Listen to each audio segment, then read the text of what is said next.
Everyone likes to play the game, can you imagine if a Democrat did this?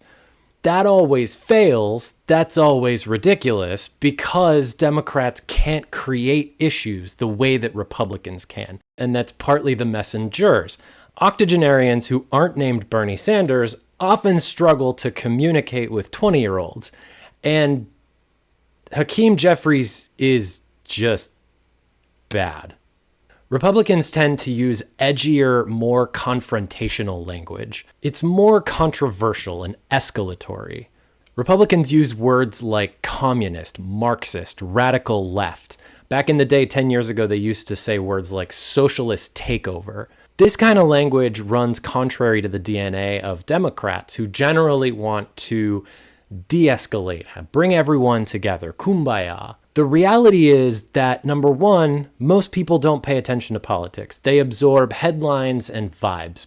The second thing is the media are generally just credulous stenographers. It's like they bend over backwards to make both parties look like variations of the same thing so that it can just be an apples versus apples framing instead of being more complex.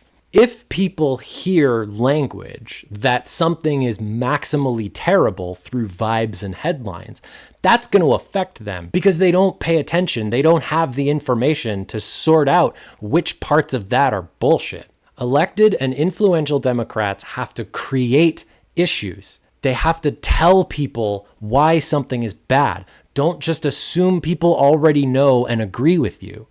So, for example, Republicans used to scream and cry about Democrats taking over the healthcare industry with Obamacare. It was a socialist takeover of the healthcare industry. It was literally a program that paid health insurance companies to sell their product. It literally was paying for a product. Contrast that with Trump, who literally wants to take an ownership stake in an American corporation.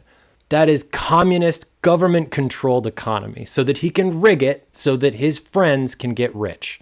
Talk about politicizing the DOJ. Trump pardoned hundreds of violent criminals who attacked cops with weapons. Never let that go.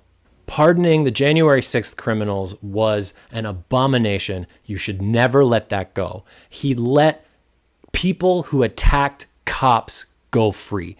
These are people who pled guilty to attacking cops, and he let them go free. And the idea that the Democratic Party doesn't seize on that is insane to me.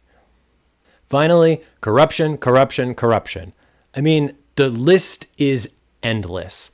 Qatar, a Middle East country with ties to terrorists, gave the president a plane as a bribe. He says he's going to keep the plane, which makes it a bribe. That made him push Israel to apologize to Qatar, which, again, would be a tectonic event in politics if Democrats responded to it effectively. The president has made hundreds of millions of dollars just in fees from people buying and selling in his crypto business. That's Chinese, foreign, terrorist-linked people putting money right in the president's pocket. Prove me wrong. That's the kind of rhetoric Republicans would use and Democrats should use. The Commerce Secretary and his kid apparently running a business that makes money off of guessing when and where tariffs will start and end. I wonder how they would know. Trump thinks he can get away with it because he has so far, so he's open about it. Make corruption the refrain. Everything he does touches it. These are not perfect ideas, but they're a start. Democrats need to step up in the attention economy, and taking a page from the currently successful party is not a bad idea. Thank you for watching. I'm Chris with How to Politics.